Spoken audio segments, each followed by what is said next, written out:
boa noite, sejam todos muito bem-vindos ao 10º Colóquio do Fórum da Liberdade. Em nome do Instituto de Estudos Empresariais, eu agradeço a presença de todos vocês essa noite. Convido ao palco os nossos palestrantes. Deltan Dallagnol trabalha contra a corrupção e a criminalidade há mais de 18 anos. Como procurador da República, atuou em grandes casos contra a corrupção e a lavagem de dinheiro. Coordenou a força-tarefa da Operação Lava Jato em Curitiba, que pela primeira vez revelou a enorme corrupção brasileira e recuperou bilhões de reais para o país. Pelo seu trabalho contra a corrupção, recebeu diversos prêmios nacionais e internacionais. Deltan é mestre em Direito por Harvard e, em 2022, foi eleito deputado federal mais votado pelo Paraná. Eleito o 5º melhor deputado do Brasil, segundo o ranking dos políticos, foi cassado em maio de 2023 pelo TSE. Atualmente é colunista na Gazeta do Povo. Deltan, por favor.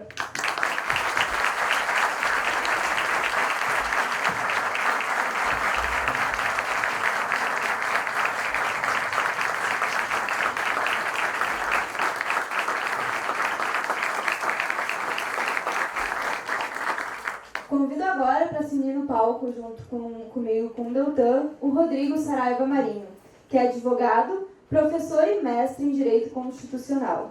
Membro do Conselho Editorial da revista Mises, foi presidente do Instituto Liberal do Nordeste. É membro do Conselho de Administração do Instituto Mises Brasil e da Rede Liberdade.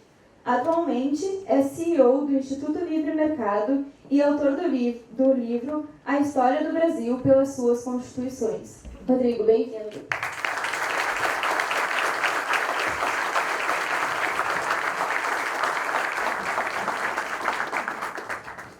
Deltan e Rodrigo, muito obrigada pela presença de vocês essa noite.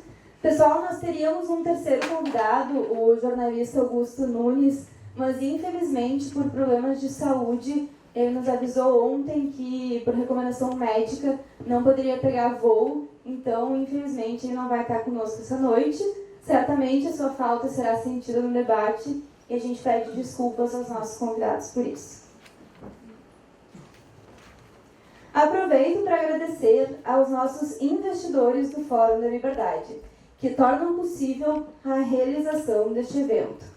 Gerdau, Grupo RBS, Atlas Network, Mérito Consultoria, Acton Institute, Fruc Bebidas, Lojas Renner, SLC Agrícola, Sunopaim Comunicação, CMPC, Irani, Neugbauer, Volkin Investimentos, FEComércio, Grupo Mais A, Loving Wines, Uniagro Alimentos e Students for Liberty. Muito obrigada pelo apoio de vocês e também pela presença de muitos esta noite. Cala a boca, já morreu. Quem manda na minha boca sou eu.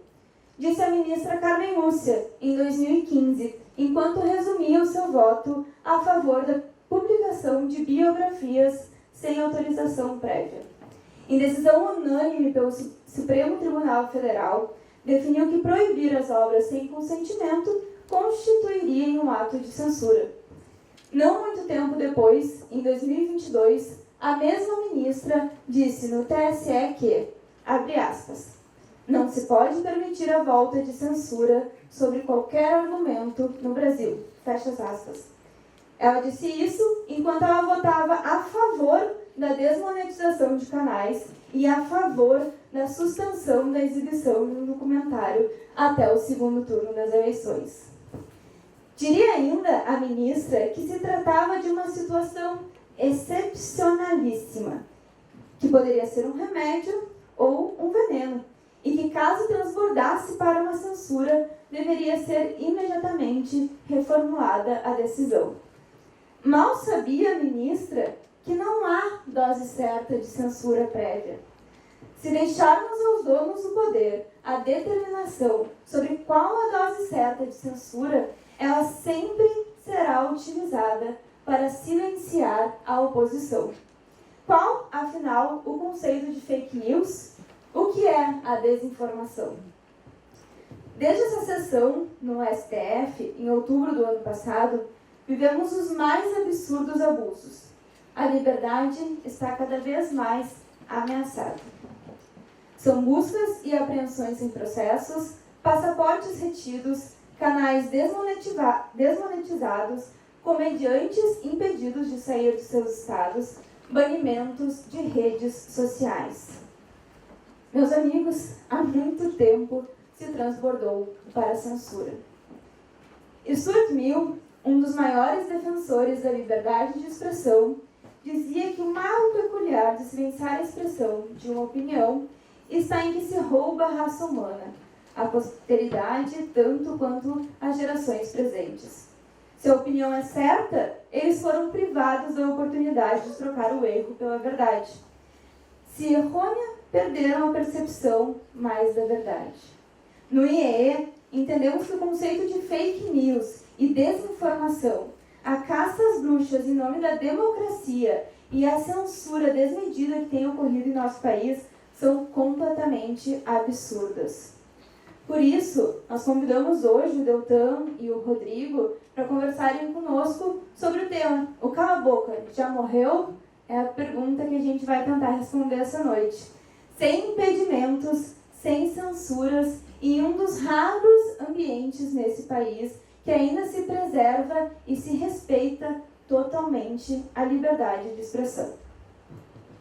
Dito isso, gostaria de explicar para vocês a dinâmica do nosso evento dessa noite. A gente vai ter um painel com uma duração aproximada de 1h30 e cada um dos nossos convidados fará uso da palavra por 20 minutos iniciais. Após as exposições, a gente vai ter espaço para pergunta da plateia, através desse microfone aqui à minha esquerda, que vai estar liberado para que vocês possam fazer as suas perguntas aos nossos convidados por ordem de chegada. Sem mais delongas, daremos início então ao nosso 10º Colóquios do Fórum da Liberdade, começando pelo Deltan. Deltan, a palavra está contigo. Obrigada. Obrigado, Fernanda. Obrigado a todos os envolvidos no Fórum da Liberdade pelo convite. Vocês sabem que hoje o ambiente não é o ambiente mais propício para a gente falar sobre isso. Então, embora seja um ambiente em tese livre, eu vou ter que decidir tomar alguns cuidados e eu vou falar sobre algo bastante seguro. Eu vou falar sobre como fazer um bom churrasco. Mas eu estava conversando com o Rodrigo, eu falei, olha, em algum momento eu vou ter que falar que o churrasco feito no Paraná é melhor feito do que no Rio Grande do Sul. Ele falou, não, vai ser mais perigoso, melhor você voltar para o assunto original. Então eu vou decidir voltar para o assunto original, falar um pouco sobre liberdade de expressão e censura. A Fernanda me perguntou se eu tinha uma apresentação, eu tinha preparado uma apresentação também, uma apresentação, sou bom em PowerPoint. Tinha alguns círculos, assim, com Alexandre de Moraes no meio, com umas setas, assim, censura prévia, prisões ilegais, violação da ampla defesa, da súmula 14, e algumas outras coisas, mas aí ficou censurado também, a gente achou que era meio perigoso, e aí eu voltei. Alguém pode tirar uma foto? Alguém pode tirar uma foto, hoje em dia, né? Mas eu deixei um PowerPoint especial para vocês que eu postei ontem. O PowerPoint voltou no meu Instagram. Para quem quiser ver o meu PowerPoint voltou, você entrar no meu Instagram, me segue, vai ser um prazer ter você junto comigo lá também. Bom, Cala a Boca Já Morreu, eu fui até pesquisar o que é isso, me perdoem, vergonha, viu? Cala a Boca Já Morreu, eu já tinha ouvido falar em música, eu já tinha ouvido a expressão em vários lugares, mas eu não lembrava de onde que vinha essa expressão. Cala a Boca Já Morreu, quem manda na boca sou eu. Diz que foi um ditado muito usado na ditadura, especialmente por crianças, em brincadeira de criança. Alguém mandava a criança não falar aquilo, ele falava, né, cala a boca já morreu, quem manda nisso na minha boca sou eu. E hoje voltou a censura e esse tema voltou a ser bem relevante por diferentes razões. Primeiro, por existir uma cultura de cancelamento nas redes sociais, uma patrulha ideológica. Voltou isso porque muitas vezes se exige um lugar de fala para você poder falar sobre algum assunto. Mas voltou também no ambiente institucional, por conta da atuação das instituições. Eu vou me concentrar nesse terceiro ponto. E por que é importante falar disso? É importante falar disso porque se nós queremos um país desenvolvido, se nós queremos avançar desenvolvimento econômico, social, seguindo aquela tese do livro Por que as Ações Fracassam, a gente precisa de instituições fortes. Instituições fortes não são órgãos públicos fortes. Instituições fortes são regras do jogo claras e fortes. Rule of law, liberdade econômica, igualdade de oportunidades, império da lei, direito de propriedade. as liberdades, e dentre essas liberdades está a liberdade de expressão. E eu estava conversando com o Rodrigo que hoje eu estava pensando, ele vai desenvolver isso mais profundamente, que se você não respeita algo tão óbvio como a liberdade de expressão, se você pode fazer algo tão escancarado quanto censurar uma liberdade de expressão de alguém, fica muito mais fácil, muito mais conveniente, muito menos visível você contribuir numa decisão judicial em favor de um monopólio, de um oligopólio e de medidas de restrição da liberdade econômica. Nós temos ainda mais uma solução se torna mais importante ainda quando você tem muito claro o problema, né? Essa é a segunda razão pela qual é importante de falar hoje de liberdade de expressão. Quando a gente começou o Lava Jato, lá atrás, a nossa grande preocupação era a corrupção que permeava, que incrustava as instituições públicas do Brasil. E depois de passados 9 anos, o problema ainda está lá da corrupção. As regras do jogo não mudaram para diminuir a grande corrupção brasileira. Até aquilo que a gente conseguiu avançar, houve retrocessos. E agora a gente tem um segundo problema, talvez maior até, que é o arbítrio e o abuso do poder judicial, uma escalada do arbítrio judicial. Então nós temos esse problema hoje na mesa, além da liberdade ser essencial para o desenvolvimento. Eu queria partir de alguns casos para falar sobre esse tema. Eu vou abordar 4 casos, basicamente. O caso do Partido Comunista do Brasil, que se liga com o caso Monark, o caso dos empresários bolsonaristas, o caso do Daniel Silveira e um caso me envolvendo, que me diz respeito também envolvendo a liberdade de expressão. Queria começar com o caso do Partido Comunista e eu vou ler algumas afirmações questionáveis e bastante fortes que o Partido Comunista do Brasil, o Partido Comunista Operário, fez nas suas redes sociais. Da causa operária. Obrigado, Rodrigo. O risco é você concordar com o Partido Comunista da causa operária pela primeira vez na vida, viu? Vou lá. Abre aspas, mas em alguns pontos, tá? Não concordo, evidentemente, com tudo que eles dizem aqui, tá? Abre aspas. Alexandre de Moraes, candidatos que divulgarem fake news terão registro cassado, disse ele. Ensaiam por ditaduras que enredam de toga, retalham o direito de expressão e preparam um novo golpe nas eleições. A repressão aos direitos sempre se voltará contra os trabalhadores. Dissolução do Supremo Tribunal Federal. E segue lá. É preciso adotar uma política concreta contra a ditadura do STF, lutar pela dissolução total do tribunal e pela eleição dos juízes com mandato revogável. O Tribunal Superior Eleitoral quer impor censura a manifestações políticos em show. Fascista, Alexandre de Moraes é um dos pilares da ditadura do judiciário e vai presidir o STF nessas eleições. O STF e o TSE participam de todos os momentos cruciais do golpe de Estado contra Dilma e Lula desde 2021. E por aí vai. Os 11 ministros não eleitos do STF acreditam estar acima do voto de dezenas de milhões de brasileiros e vai por aí. Indo para o caso Monark, para depois eu tratar esses 2 casos conjuntamente. O Monark fez 2 tipos de afirmações na sua rede social. É um grande influenciador e o primeiro tipo de afirmação que ele fez nas redes sociais foram questionamentos às urnas eletrônicas. Teve 3 decisões do STF envolvendo o Monark. Uma lá de janeiro, a que eu não tive acesso, deve estar sob sigilo até hoje. Uma de junho, que eu olhei, vendo o que ele falou. E uma de agosto, que eu olhei, vendo o que ele falou. Olhando o que ele falou nessas decisões a que eu tive acesso, de novo, tem 2 tipos de afirmações. Primeiro, questionamentos às urnas eletrônicas. Não eram afirmações contra as urnas eletrônicas, não eram afirmações de que elas não são confiáveis, eram questionamentos feitos às urnas, na formato de perguntas. E o segundo tipo de afirmação que ele fez foram críticas ao Alexandre de Moraes e ao TSE, inclusive numa entrevista com um jornalista que teve uma ordem de prisão do Supremo Tribunal Federal e que fugiu do país, e nessa entrevista com esse jornalista ele teceu críticas ao TSE. E eu não vou entrar no mérito desses casos, não vou entrar no mérito, porque se existe algum tipo de abuso nessas afirmações, elas podem e devem ser retiradas pontualmente da internet. Agora, o que foi feito foi um cancelamento das redes sociais, um bloqueio completo das redes sociais dessas pessoas, com uma ordem de desmonetização dessas pessoas. E ele pode fazer isso como ele determinou? A resposta é muito clara. Ele não pode fazer isso. Ele não pode fazer isso porque, em primeiro lugar, isso caracteriza a censura prévia. Hoje, a nossa expressão, a liberdade que nós temos de se expressar, se materializa, em grande medida, por meio das mídias sociais. Uma vez a pessoa ia lá na praça pública, ia numa audiência, falava para 100, 200, 500 pessoas com a sua própria voz. Hoje você fala para milhares de pessoas A partir da tua rede social. Você tirar a rede social, bloquear a rede social da pessoa, é o equivalente a você apertar a garganta da pessoa ou mesmo cortar a língua, uma medida medieval. E, então, a primeira razão pela qual não poderia fazer isso é porque isso caracteriza a censura prévia. Você impedir a fala da pessoa, a expressão da pessoa, antes de você saber o que essa pessoa vai dizer. A segunda razão é que isso impacta a expressão da personalidade dela. A terceira razão é que isso prejudica o debate público. A quarta razão é que isso retira um instrumento de trabalho essencial, que por lei é impenhorável. Mas tem a quinta razão, que é inafastável, que é insuperável, que é simplesmente o fato de que isso não tem previsão nem na Constituição e em nenhuma lei. Simplesmente não tem previsão constitucional e legal. Pelo contrário, como eu disse, tem uma proibição, que é a proibição constitucional à censura prévia.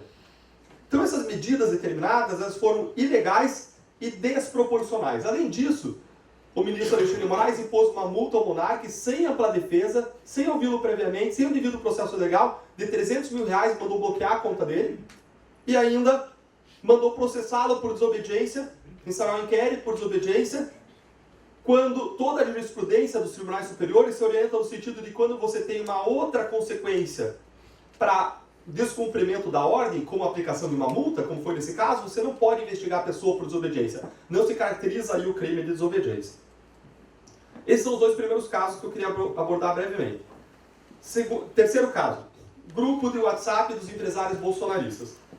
Houve uma série de falas num grupo de empresários de WhatsApp, de empresários bolsonaristas, que manifestavam preferência por um golpe militar. Do tipo, empresário A falava, prefiro golpe. O empresário B falava, golpe é o Supremo, agir fora da Constituição. O empresário C falava, o golpe teria que ter acontecido nos primeiros dias de governo. Volta lá o empresário B. Se não precisar mentiras, ótimo, mas se precisar para vencer a guerra, é aceitável. Muito pior é perder a guerra.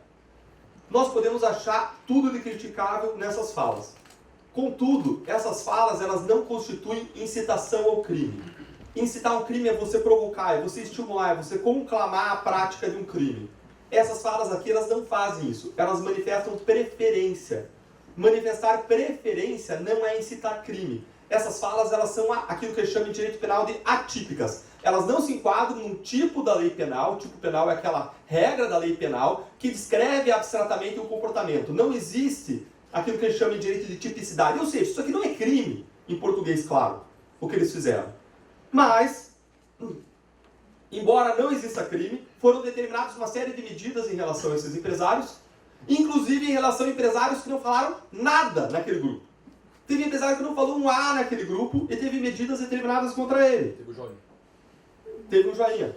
Esse joinha... Você perdeu, o joinha é crime. Então, eu olhei a matéria e não achei nem o joinha, que é crime agora. Né? Joinha agora é crime. Mas eu não achei nem o joinha de um empresário que sofreu as medidas. Dentre essas medidas estavam bloqueio de contas bancárias. Gente, o que tem a ver? Se eles tivessem incitado esse crime, o que tem a ver o bloqueio das contas bancárias? Eles não pagaram ninguém, não mandaram pagar, não organizaram uma organização criminosa, não despenderam recursos. Além disso, bloqueios de contas em redes sociais. Eles não falaram publicamente qual é a correlação lógica entre o que aconteceu e a medida determinada. Mais uma vez, desproporcional. Além disso, determinou a busca e apreensão dos celulares daqueles empresários e quebrou o sigilo de dados bancário e telefônico daquelas pessoas. Essas últimas medidas, elas colocam no pacote do que a gente chama de Fishing Expedition. O que é Fishing Expedition? Expedição de pesca. É quando você vai fazer uma medida judicial para a qual você não tem fundamento, na expectativa de que você consiga pescar alguma coisa naquela medida que justifique a medida que você anteriormente determinou e que não tinha fundamento por si só. Nenhum país democrático do mundo aceita isso. No entanto, foi claramente o que aconteceu nesse caso e em outros casos mais recentes também. Nessa situação dos empresários bolsonaristas, ficou muito claro que se passa a investigar as pessoas e não o fato. Tá bom, qual é o fato? Qual é o crime? Não tem. Estão investigando as pessoas, não existe isso. Em direito penal, em investigação criminal, você nunca investiga uma pessoa, você investiga um fato e aí você vê se esse fato está vinculado a alguma pessoa, a pessoa é autora daquele fato, é responsável por aquele fato, por aquele crime, aí ela se torna investigada. Mas você não investiga pessoas, você investiga fatos. E agora eles passaram a investigar pessoas. Para vocês terem ideia, o monarca foi pego porque ele estava sendo monitorado por uma assessoria especial de enfrentamento à desinformação de quem? Do TSE. Gente, TSE é tribunal imparcial. Uma assessoria proativa de acompanhamento das pessoas. Isso é coisa de DOPS, de ditadura. Vamos agora para um quarto caso. Daniel Silveira. Esse caso foi enquadrado pelo Supremo Tribunal Federal como um caso de liberdade de expressão. E se entendeu que ele abusou de liberdade de expressão.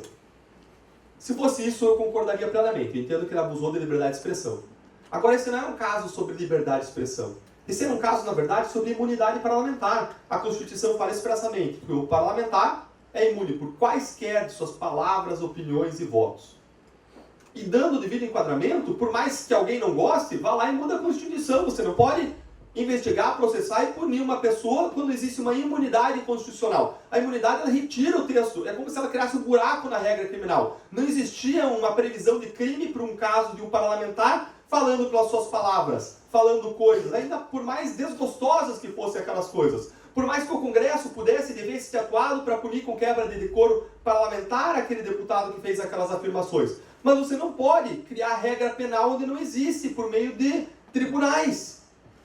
E aplicar retroativamente, para investigar e punir uma pessoa que fez críticas àquela corte. Além disso, o processo foi mais rápido que qualquer processo contra a corrupção da Lava Jato. Além disso, a pena aplicada para o Daniel Silveira foi maior do que a pena aplicada para os líderes centrais do Mensalão, que desviaram mais de 100 milhões de reais comprovadamente. Aplicaram uma pena superior a 8 anos de prisão, quando a pena para os líderes do Mensalão foi de menos de 8 anos de prisão. O que nós vemos aí claramente no caso do Daniel Silveira é que o Supremo Tribunal Federal entrou em modo vingança. E aí, depois de ser dada uma graça, eles foram e derrubaram a graça, contrariando a própria decisão deles mesmos de 2018, em que eles avaliaram o decreto de indulto do governo Temer de 2017, em que eles afirmaram expressamente que a graça, a anistia, o indulto, a graça e o indulto são faculdades discricionárias do presidente da República. E agora eles mudaram o discurso para derrubar essa graça dada ao Daniel Silveira, o que mostra um modo vingança. Além disso, depois da minha cassação, enquanto eu ainda era deputado, depois emitida a decisão de cassação, antes de me afastarem finalmente da Câmara dos Deputados, eu dei entrevistas e o Supremo mandou, o ministro Alexandre de Moraes, mandou instaurar uma investigação, um inquérito policial, para me investigar por declarações que eu fiz relacionadas ao mandato, também gozando de imunidade material. Gente, não dá para entender, é afronta clara à Constituição Federal. Clara. Fora que não tem nenhum crime lá, não vai chegar a lugar nenhum. Mas é uma medida claramente intimidatória para frear críticas a tribunais. Para além desse problema de mérito, tem um problema de devido processo legal nessas medidas adotadas nesse inquérito das fake news, no inquérito das milícias digitais e no inquérito dos atos antidemocráticos. Você tem inquéritos instaurados de ofício, por iniciativa própria dos ministros, quando isso não pode acontecer. Você tem inquéritos distribuídos para o ministro sem distribuição, de modo direcionado. Para garantir que ele que vai atuar, se criam novas regras de prevenção. O que é prevenção? Você dá um caso novo, junta com um caso já existente, só que isso é normal fazer quando existe conexão, mas nesses casos não existe uma correlação entre os casos que permitisse isso. Mas estão juntando para ficar tudo debaixo do guarda-chuva do Alexandre de Moraes. É o juízo universal do Alexandre de Moraes. É o juízo universal do Alexandre de Moraes. Exatamente, Rodrigo. Se viola ainda o princípio acusatório. Ele é vítima, ele é investigador, ele é praticamente um acusador e ele é juiz. Além disso, sem competência. Eles tentaram interpretar a regra do regimento interno que dizia o seguinte: casos ocorridos dentro, no âmbito do Supremo Tribunal Federal, vão ser investigados dentro do Supremo Tribunal Federal, no inquérito do Supremo.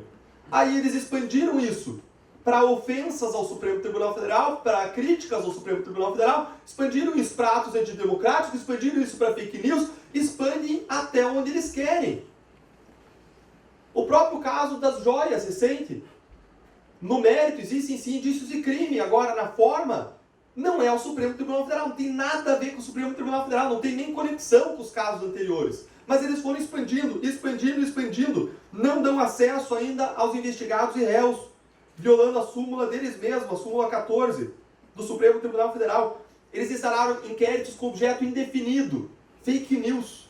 Não, inquéritos têm sempre por objeto fatos definidos. A ocorrência tal, do dia tal, praticada em tese por fulano de tal, no lugar tal, fatos são objeto de inquérito, não assuntos.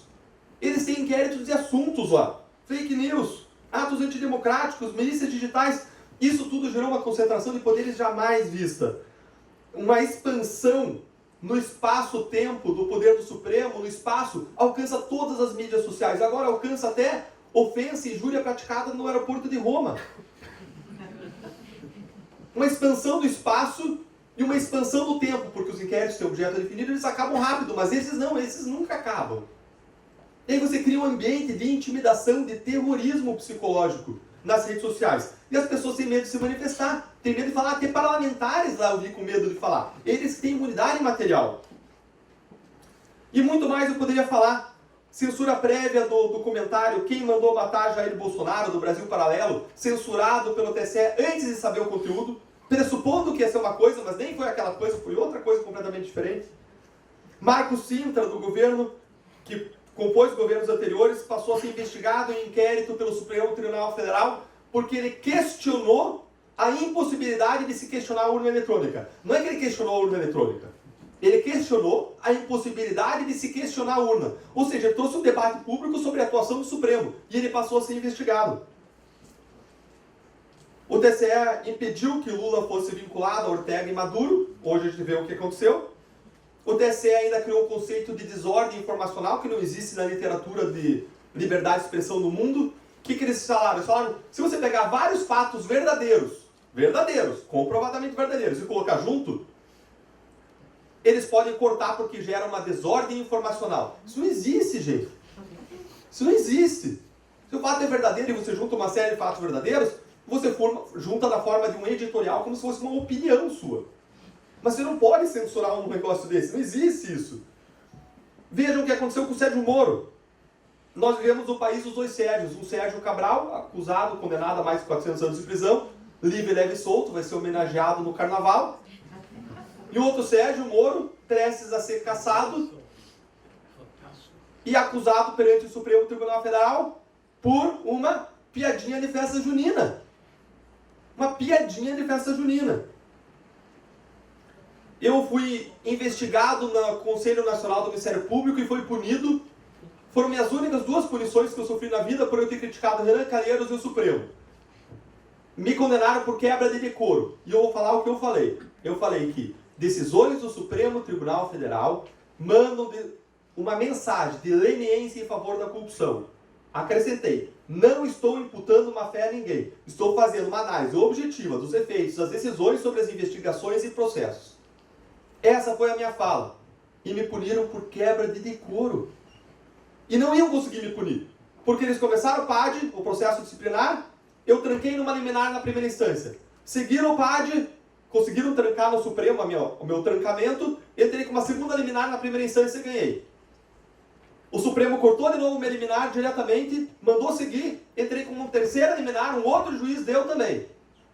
Eles não iam chegar a lugar nenhum com a justiça, com juízes isentos e imparciais. Aí sabe o que o Supremo fez? Mudou toda a jurisprudência da história e falou, a partir de hoje, questionamentos a atos do Conselho Nacional do Ministério Público serão feitos só diretamente perante o Supremo Tribunal Federal. Para poder seguir o meu PAD. Mandaram seguir e me condenaram. Para quê? Para cercear uma crítica que eu fiz a eles. Em que ambiente que a gente está de liberdade de expressão quando isso acontece? Nós vemos uma perseguição evidente de adversários políticos. Evidente. Quando aconteceu a minha cassação, mas eu não vou me estender nisso. E o que a gente vê é... Hoje não é uma discussão sobre qual é o limite dos fatos, qual é o limite das regras. Não, a Constituição ficou lá atrás, a lei ficou lá atrás. E a gente vê, além do Judiciário, outras frentes de erosão da liberdade de expressão. A gente vê o Ministério da Verdade sendo criado no Poder Executivo, dentro da Procuradoria da União, da Advocacia Geral da União, para processar casos de fake news em conjunto com a Secretaria de Comunicação. A gente vê um projeto de lei da censura querendo avançar no Congresso Nacional e a versão original dele era horrível, era autoritária, era coisa de ditadura. Nós temos ainda a pretensão do nosso presidente da República de regular a mídia, a grande mídia. Enquanto ele não executa essa pretensão, ele mudou a lei das estatais para injetar bilhões de reais, não é um exagero, bilhões de reais vão ser injetados por estatais nas empresas oficiais de comunicação. Se você não pode censurar a mídia impedindo que ela fale algo, você vai controlar com o poder do dinheiro. Nós temos hoje, em razão de tudo isso, um ambiente de medo. Um ambiente de medo de criticar tribunais, autoridades, decisões, que é um medo típico de ditaduras. E por que você tem esse medo? Por que existe esse medo no ar? Você tem medo onde você não tem regra. Porque quando você tem regra clara, você sabe até onde você pode ir, e que se você ultrapassar aquela linha, você está sujeito à punição. Porque existe regra. Agora, quando você derruba a regra, quando você não tem mais lei, aí você não sabe quando você está sujeito à punição. Porque você está sujeito não mais ao império das leis, mas ao império dos homens. Cai completamente o rule of law. Você tem um governo de pessoas.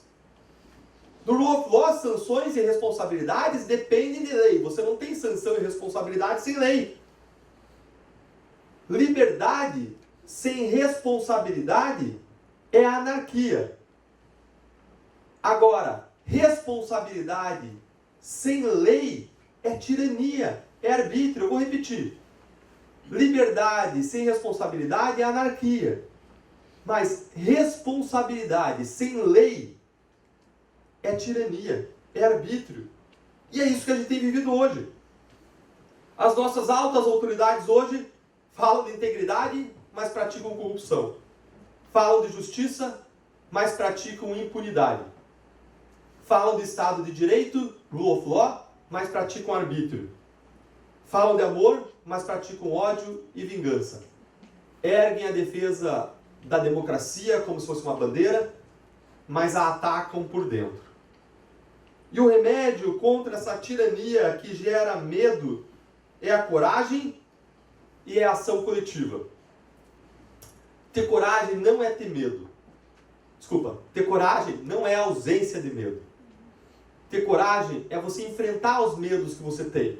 Não como alguém que se atira num precipício, mas como alguém que constrói uma ponte sobre o precipício. Nós precisamos corajosamente construir soluções, construir uma mudança dessa situação por meio da ação coletiva. Eu queria encerrar contando como foi o primeiro dia do Congresso Nacional e queria pedir desculpa aqui por causa aqui que já me ouviu já lá e vai me ouvir uma segunda vez. Quando eu cheguei ao Congresso Nacional, depois de eleito, mais bem votado no Paraná, com muita gente tendo trabalhado para que isso acontecesse, eu cheguei num dia que era para ser um dia de comemoração. Um dia que era para ser um dia feliz, um dia alegre. E eu entrei lá e logo de cara, quando entrei no plenário, eu encontrei Beto Richa, alguém que foi acusado por corrupção lá no Paraná. Em seguida, eu andei mais um pouco e encontrei Aécio Neves, mais um relevante réu da Lava Jato, pessoas que eu imaginei no auge da Lava Jato que jamais circulariam de novo em posições de poder em Brasília. Mais um pouco encontrei Eduardo Cunha, estava lá para a posse da filha. E aquilo teve um baque em mim, porque pareceu que tudo aquilo pelo que eu lutei, na verdade não tinha gerado o resultado que nós esperávamos, como não gerou.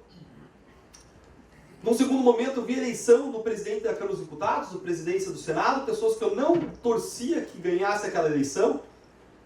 Pelo contrário, em relação à presidência da Câmara dos Deputados, eu defendi, fui um dos únicos que defendeu lá, a eleição do Marcel Van Hatten, que é alguém que, uma vez eleito, nos aproximaria do país com que eu sonho.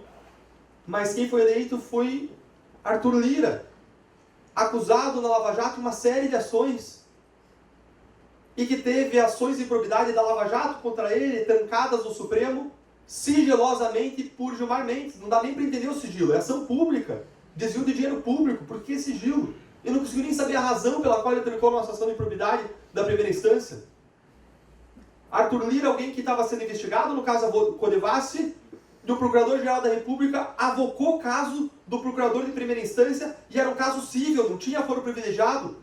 Agora o julgamento faz junto, uma coisa que eu nunca vi na história do Ministério Público. Nunca vi. Em 18 anos do Ministério Público, nunca vi uma interferência dessa natureza de um Procurador-Geral na atuação do Procurador de primeira instância. Arthur Lira, que teve agora o caso da Operação Hefesto, trancado pelo Gilmar Mendes, contra a jurisprudência do tribunal, e adivinha, de novo sob sigilo. Uma pessoa investigada em vários casos, assumindo a presidência do tribunal, isso para mim foi um segundo baque para mim. E se aproximando no final do dia, eu vi as discussões para a escolha do novo ministro do Tribunal de Contas. E nada contra o novo ministro que foi escolhido. Mas o discurso que foi usado em tribuna por ele foi o discurso de que no Tribunal de Contas ele ia lutar para que a política estivesse acima da técnica. Que é tudo que você não espera do Tribunal de Contas. Você espera que ele faça um julgamento técnico das contas. Você espera que ele avalie a transparência, o controle das verbas públicas, o bom emprego das verbas públicas. E eu saí frustrado, mas frustrado daquele primeiro dia no Congresso, eu saí com vontade de chorar. E eu não choro fácil. Eu chorei 2 vezes a Lava Jato inteira. Mas aquele dia eu saí com vontade de chorar, eu só não chorei porque eu não me senti confortável saindo do plenário, nenhum lugar que eu me sentisse confortável para sentar e chorar. Eu fui para o gabinete, minha equipe me esperava, primeiro dia de festa, eles viram aquela minha cara, tentei disfarçar, mas não deu. Depois eles me disseram que foi o momento em que eles descobriram que eu era de verdade, que eu era realmente aquilo que eu defendia. E fui pro hotel, onde estava minha mãe e minha esposa me esperando para comemorar, viram minha cara e viram que não ia ter comemoração aquele dia. E a minha esposa me perguntou o que aconteceu, eu contei para ela, e ela disse: meu amor, isso que você está sentindo, jamais perca a tua capacidade de sentir essa tristeza aqui. Jamais perca a capacidade de ficar indignado com o que você vê aqui. Porque é isso que sente quem votou em você e quem quer você aqui, quem se sente representado por você. Você não veio aqui para ser moldado pelo sistema, você veio aqui para lutar por uma transformação, para mudar o sistema. Você não veio aqui para entrar na onda, mas para transformar, para mudar, seja a voz de indignação dessas pessoas. A partir de então, eu lutei com o melhor dos meus esforços para ser a voz de indignação das pessoas do Congresso Nacional. E o que aconteceu depois de alguns meses foi que eles caçaram. Caçaram a mim, caçaram junto a voz de todas aquelas pessoas que se sentiam representadas por aquela voz levantada no plenário da Câmara dos Deputados. Mas eu quero dizer para vocês que, ainda que eles tenham tentado calar a voz, tirando o meu mandato, eles não me calaram, eles não vão me calar. Porque na vida não importa quantas vezes você cai, mas sim quantas vezes você está disposto a se erguer e continuar lutando. Obrigado.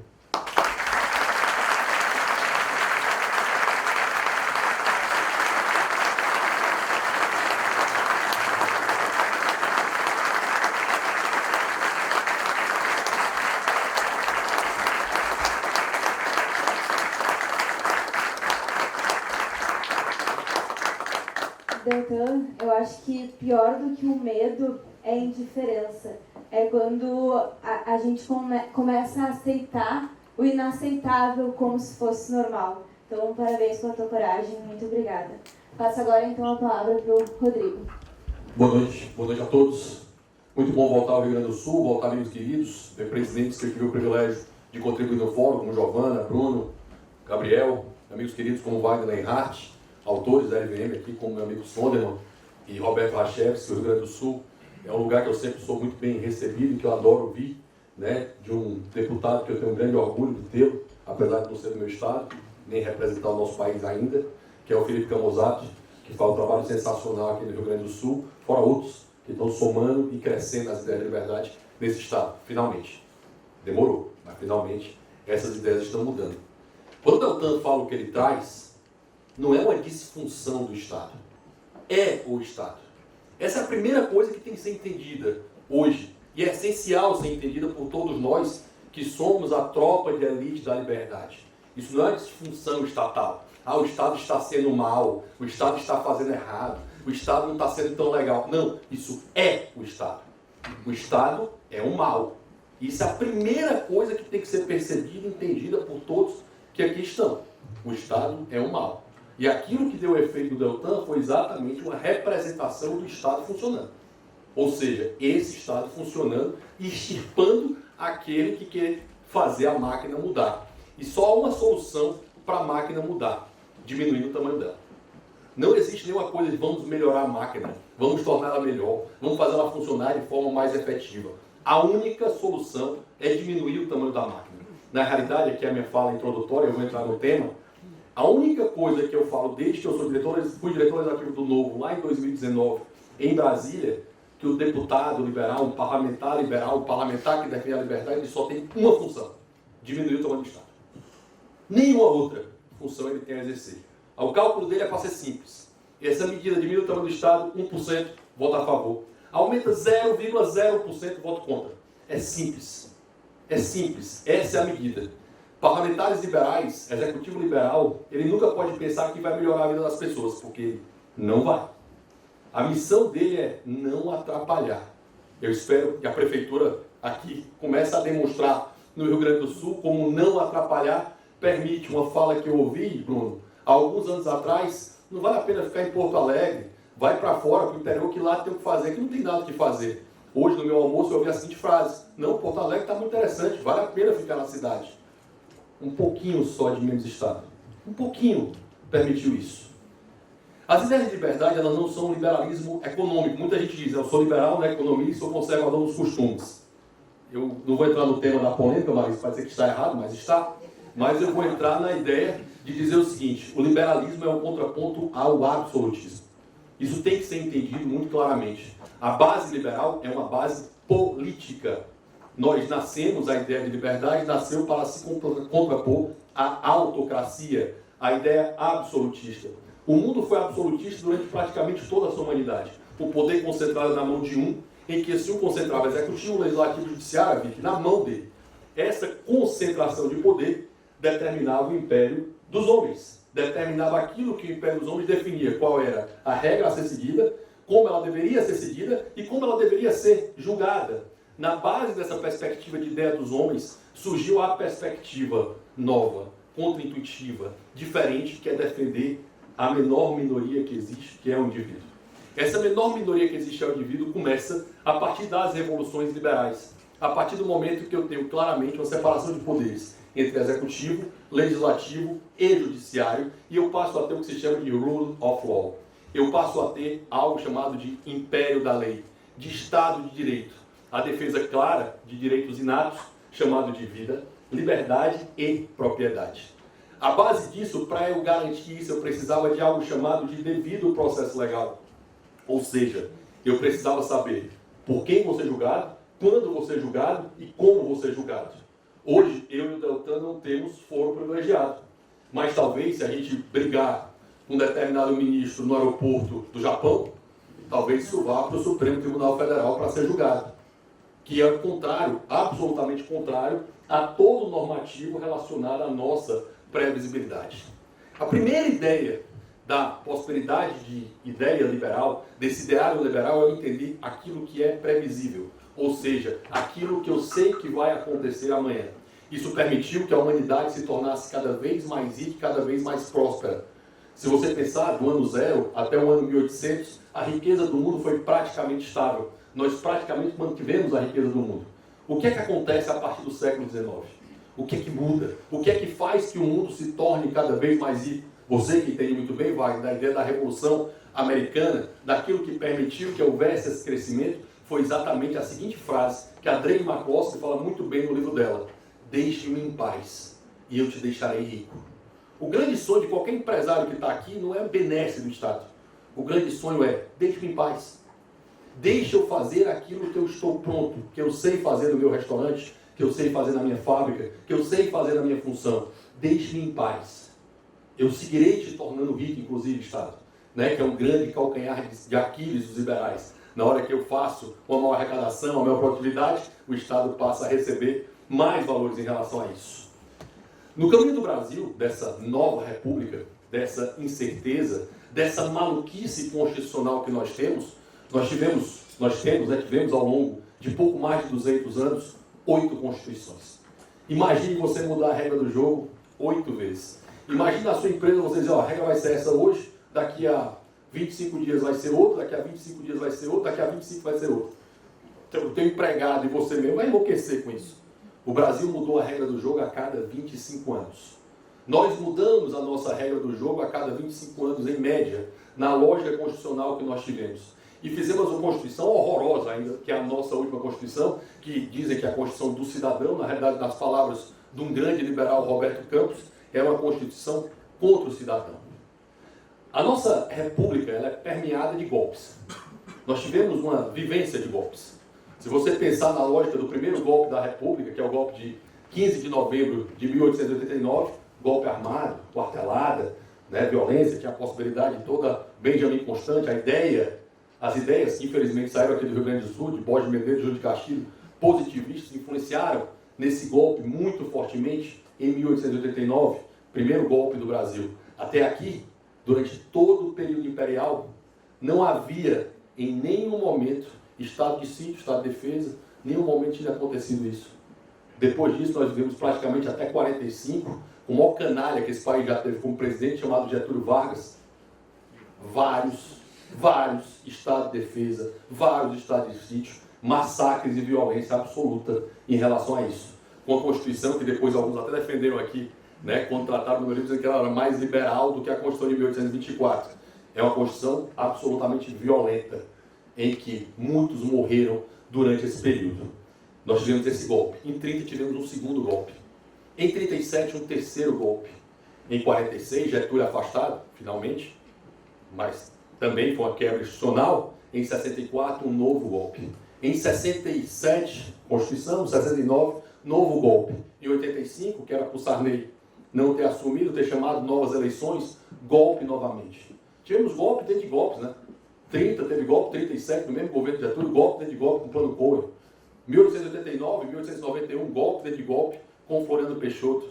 É um país de golpes e golpes armados. É um país que houveram guerras, esse Estado especial disputou várias guerras e ganhou várias batalhas e várias guerras. E é contada a história, né, que o brasileiro é um povo, né, pacífico, de paz, nunca teve nenhum banho de sangue. Nós tivemos uma revolução constitucionalista não contada em 1932, e essa revolução constitucionalista, mais de 40 mil brasileiros morreram e simplesmente é deixado de lado. Nós não sabemos disso. Isso não nos é informado ou não nos é destacado. Aí quando chegamos aqui ao 8 de janeiro, e aqui eu não vou contar, porque no ano passado eu falei no Fórum da Liberdade, eu parei no Telegram, que era o último grande absurdo que tinha acontecido ali no inquérito das fake news. Né? A Fernandes vai me perguntar depois se piorou. Por óbvio, né? Imagino que vocês tenham a resposta óbvia. Só piorou, mas nós tivemos o seu ápice. E aqui a gente tem que entender o seguinte: política não tem coincidência, tem consequência. De 8 de janeiro, nós tivemos o primeiro golpe do Brasil sem armas. Tivemos o primeiro golpe do Brasil em que não havia ninguém armado. Não existe golpe sem armas. Nunca existiu. Em nenhum lugar do planeta Terra, golpe sem armas. Pessoas, né, inclusive vários gaúchos que estavam lá em Brasília, foram presos, né, em que foi apreendido duas coisas: um estilingue e uma bila, que eram as armas que os senhores estavam terços também, que tinha sido, vários terços tenham sido apreendidos naquele momento. E nós tivemos golpe. Aquele é o ápice. Para mim, aquele é o ápice de todos os abusos que aconteceram. 1.400 pessoas foram presas. Eu imagino se o senhor atual deputado federal, atual senador Sérgio Moro, tivesse prendido Deltan, ou você tivesse determinado, como procurador da República, a prisão de 1.400 pessoas. Você não estava vivo, amigo. Né? Provavelmente estava preso por conta disso. Você imagina que, inclusive nesse julgamento, as pessoas não tiveram até hoje, como o Deltan me disse, ele citou a súmula 14, mas para quem não sabe, é não dar acesso aos autos. É obrigatório todo advogado ter acesso aos autos do seu processo. Até hoje, praticamente nenhum dos advogados tem acesso aos autos. Até hoje. Nós tivemos cachorro preso na operação. Nós tivemos autista preso até agora. Né? Passou 6 meses na cadeia. Nós tivemos velhinhos lá, vários, inclusive um aqui de Santa Rita, que passou 8 meses preso, já precisando fazer uma série de medicações, precisando estar no hospital, e estava preso. Uma série de pessoas foi preso por isso, sem acesso aos autos. Violação, inclusive, previsão, que está não só na súmula 14, mas está na lei de abuso de autoridade. Não permitiu acesso aos autos pela parte, punição, 2 a 4 anos. Não permitir que a pessoa, né, o acusado, tenha uma conversa restrita com seus advogados, pena de 2 a 4 anos. Não permitir que você possa reagir à prisão. É um direito de toda pessoa reagir à prisão. Eu não sei se vocês sabem, mas o Exército, que eu não tratei aqui, que sempre foi uma força revolucionária do Brasil, sempre. Toda a vida que o Exército deu golpe, todos esses golpes que eu falei que teve participação do Exército, a situação do Brasil não melhora, piora. todas as vezes. Então, quando alguém vem com a solução, diz, vamos trazer o exército de novo, eu disse assim, peraí, amigo, é o mesmo erro. Né? Como diria Einstein, só um louco acredita que fazer a mesma coisa vai dar um resultado diferente. Sempre deu errado. Porque o principal que a gente tem que trazer aqui é que não existem soluções mágicas. Não existem soluções mágicas, não existe assim, Rodrigo, mas qual é a solução? Né? Qual é o ponto? O que faremos para fazer dar certo? Quem vai parar o Alexandre de Moraes? Vou voltar um pouquinho para vocês. Eu já falei disso, quem me conhece sabe que eu gosto muito de tratar sobre a mudança do cenário de ideias. Janela de Overton, né? Todo já fala de janela de Overton? Toda ideia, inclusive para tu convencer a tua esposa, tu usa a janela de Overton, mesmo que tu não saiba. Tu começa a empurrar a ideia. Né? Diz assim, eu queria fazer tal coisa. Né? Assim, eu quero ver o Inter perder pro Fortaleza na segunda-feira. Fortaleza e Inter segunda-feira aqui, né? Então assim, para Fortaleza jogar aqui. Eu quero começar a convencer a minha esposa aí, você começa a falar hoje. Aí você vai empurrando a janela. Né? Mas porque o aniversário da minha mãe. Você devia ir para o aniversário da sua sogra. Claro que você não quer ir para o aniversário da sua sogra, você quer ir para o jogo. Certo? Mas você vai no processo de convencimento. Uma ideia impossível, radical, aceitável, popular e necessária. Quando lá atrás o pastor Everaldo disse, vamos privatizar a Petrobras, era uma ideia absolutamente impossível. Você sabe qual é a ideia absolutamente necessária no Brasil há uns 5 anos atrás? Talvez menos, 2018. Qual era a ideia? Esse rapaz, né, esse senhor aqui liderava a operação mais popular do Brasil, uma das mais populares do mundo. Era absolutamente necessária. O Brasil começou a mudar a ideia que os esquerdistas sempre falavam o seguinte, no Brasil só se prende PPP, né? Pobre, preto e puta. Era a expressão usada pela esquerda. Estou repetindo, não gosto de repetir a expressão, mas a expressão que eles usavam. Pela primeira vez na história, começou a se prender grandes políticos e grandes empresários corruptos. Mas, uma coincidência, Deltan, não tinha um juiz. Não tinha um juiz. Não tinha ninguém do judiciário nessa Lava Jato. E na hora que começou a chegar, aí parou, né? Na hora que falaram do amigo do meu pai, opa, aí já é demais, aí já é vandalismo, né? Chegou nessa hora aqui e começa a repor a operação. Mas vocês estão vendo que essa operação era muito popular? Hoje essa operação é o quê? Impossível. Ou seja, as ideias elas caminharam de algo absolutamente necessário para algo impossível. A situação do Alexandre de Moraes é muito parecida, não haverá bala de prata, né? Me perguntam, Rodrigo, qual a solução do Alexandre de Moraes? Eu pergunto, tem um método ortodoxo e tem um método heterodoxo. Eu não gosto de falar do método heterodoxo, né? Porque pode ser que eu seja preso, certo? O método ortodoxo é manter, infelizmente, destacando o cenário de ideias. Eu estava falando com o Deltan aqui antes de entrar, e ele estava dizendo, Rodrigo, mas é inconstitucional, mas é ilegal. Aí eu disse, infelizmente tem um autor, que eu não gosto muito dele, que era o autor que os nazistas usavam como referência, um cara chamado Carl Schmitt, que ele diz o seguinte, poder pelo poder, né? Então, quem diz que aquilo é constitucional ou não, ou para trazer as palavras do Rui Barbosa, a pior ditadura que existe é a ditadura judiciária, contra ela não há a quem se recorrer. Se recorre de quem da decisão do Alexandre de Moraes? De quem se recorre a decisão do Supremo? De quem se busca em relação a isso? Não vai ter bala de prata, não vai ter solução mágica, vai ter a necessidade de estar todos os dias dizendo, lá no primeiro semestre, a gente aprendeu, primeiro direito penal 1, nós aprendemos que indulto é algo do presidente. É só dele, não pode ser questionado. Inclusive, toda a jurisprudência do STF é nesse sentido. Inclusive a decisão do Temer, como o Del também disse.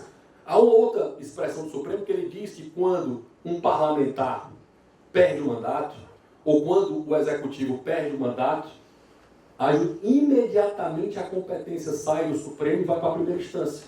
Entendimento pacífico do Supremo. Só que tudo agora, no juízo universal do Alexandre de Moraes, vai para aquele inquérito. Tudo aquilo colocado vai para aquele inquérito. Infelizmente, o que nos resta é pressionar fortemente para demonstrar os abusos disso. Mas ninguém vai ser idiota para ser preso. Como é que a gente pode fazer isso? Com inteligência, com prática, com estudo, né? Repetindo, entendendo que quem está aqui é tropa de elite das ideias de liberdade. Quem está nessa sala tem um papel primordial de entender que as ideias precisam ser deslocadas no sentido da janela de Overton, entender claramente que não dá para tolerar o que é feito hoje pelo Alexandre de Moraes. Não dá para tolerar aquilo que tem acontecido. Mas não adianta eu morrer numa guerra. Eu tenho que ser inteligente na forma da minha abordagem, na forma daquilo que eu falo, na forma que eu trago, na discussão colocada e trazer para isso. Isso envolve estudar, entender que lá no começo que eu falei, a base do que causou o Deltan não é porque alguém ali era, estou fazendo uma disfunção estatal. Não, aquilo é o Estado. Se entender isso facilita muito. Porque quando você entende que o Estado é um mal e que ele vai agir pelo mal, você entende que as consequências dele vão gerar algum efeito político. Como eu falei, políticos não têm coincidências, têm consequências. Quem foram os maiores beneficiados com o 8 de janeiro, pessoal? Quem são os maiores beneficiados do que aconteceu no dia 8 de janeiro? Eu tinha povo na rua, em todo o país, do Oiapoque ao Chuí, pessoas entendendo que essa eleição, no mínimo, foi estranha, e se colocando dessa forma. E eu tinha um julgamento completamente absurdo que vinha acontecendo e um contraponto político disso. Duas pessoas saem muito beneficiadas, duas pessoas especiais, dois atores políticos saem muito beneficiados disso. Lula e Alexandre Moraes. Lula e Alexandre Moraes. Porque ele tira toda a pessoa da rua, todo mundo, toda a oposição que estava, do povo que estava na rua, e ele tira, obviamente, nesse momento, o Alexandre Moraes, ele ganha toda a narrativa que vinha dizendo, são golpistas. São golpistas. Na discussão que eu estava no Deltan, e ele disse, Rodrigo, mas como é que a gente quebra a pecha da teoria da conspiração? Como é que a gente quebra essa pecha da teoria da conspiração? Repito, isso é importante ser entendido hoje, tá? Em política não tem coincidência, tem consequência. Como esses dois ganharam, eu tenho um ator político que ganha muito. Quando o Deltan ele é retirado do jogo, quem ganha com isso? Quando o Moro é retirado do jogo, quem ganha com isso? Quando o Bolsonaro é retirado do jogo, quem ganha com isso? Tem alguém ganhando e alguém perdendo. Ah, mas o Supremo, Rodrigo, não é uma filial do PT. Não, de fato, não é. Eu nem acredito que seja, né? Uma filial do PT. Mas o PT usa essa filial baseada nisso. Lembro, e aqui eu trago uma discussão que eu tenho sempre com minha amiga Marice, a perspectiva marxista não é uma perspectiva relacionada a eu ter uma disputa de ideias, a eu ter uma disputa relacionada a quem vai ganhar ou que perdeu a ideia. A perspectiva marxista é a perspectiva de eu destruir o meu inimigo. Não basta eu vencer a eleição. Agora eu tenho o quê? O Moro. Agora eu tenho que tirar o deputado mais votado do Paraná do jogo, porque eles são uma representação daquela ideia que era a Lava Jato, que se contrapunha a tudo que havia de ruim, que há de ruim, no Partido dos Trabalhadores. Então eu preciso destruir o símbolo que importa nisso, para que eu consiga crescer em cima disso. Então eu destruo a possibilidade de ter esse meu inimigo. E eu ganho politicamente com isso. Então, eu acho que ali no lado supremo há muita questão de poder. E isso eu concordo com o Deltan. É o poder pelo poder. Mas esse poder pelo poder interessa fortemente a quem está hoje no controle do poder político, que é o PT. É como se eu estivesse usando a expressão que a gente estava colocando, né? Eu estou disputando aqui uma guerra, eu sou a França, disputando uma guerra com a Alemanha, e a Bélgica está começando a atirar aqui na Alemanha. Amigo, eu não discuto com a Bélgica. Apesar de eu jantar com a Bélgica, de eu ter jantar à noite com a Bélgica, de eu fazer reunião fechada com a Bélgica, de eu fazer alinhamento com a Bélgica, apesar disso tudo acontecer, tá? Né? Porque, por exemplo, na véspera da posse do Zanin, isso público, tá? Houve um jantar entre Lula, Gilmar Ferreira Mendes, Zanin e Toffoli. Ou seja, né, os amigos do poder estão muito próximos. Quem trabalha em Brasília sabe o quão próximo e o quão ruim é essa proximidade da praça dos três poderes. É perto demais. É próximo demais. É fácil demais fazer acordos e definições. Então, para nós, né, para a gente entender e pontuar isso, Gabriel, é necessário entender que o Estado é um mal. A única função, repito isso, para você que é parlamentar, ou que pretende ser parlamentar, e o Felipe faz isso muito bem, tudo que puder diminuir o tamanho do Estado, o voto é sim. Tudo que se colocar para aumentar o tamanho do Estado é não. Eu vou contar só um caso aqui para finalizar. Quando eu estava na liderança do Novo, eu era responsável por orientar o voto novo, um determinado deputado novo chegou o seguinte: Rodrigo, nós vamos montar o Banco dos BRICS. O Banco dos BRICS, Rodrigo, vai ser bom para o país, né? Nós já investimos 5 bilhões de dólares lá. Nós temos que abrir esse banco. Vai ser o Marcos Troiro, que vai ser o presidente. O Marcos Troiro é um craque, eu disse, é verdade. O Marcos Troiro é um craque, tem que ser ele mesmo, é fantástico. Aí eu pensei, aí eu respondi, pessoal, cuidado.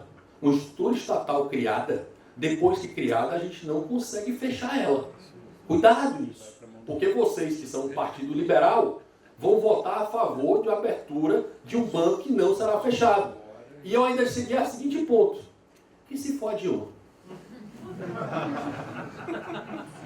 Eu encontrei esse deputado agora esse ano, né? não foi eleito. Eu disse assim, tu lembra desse dia?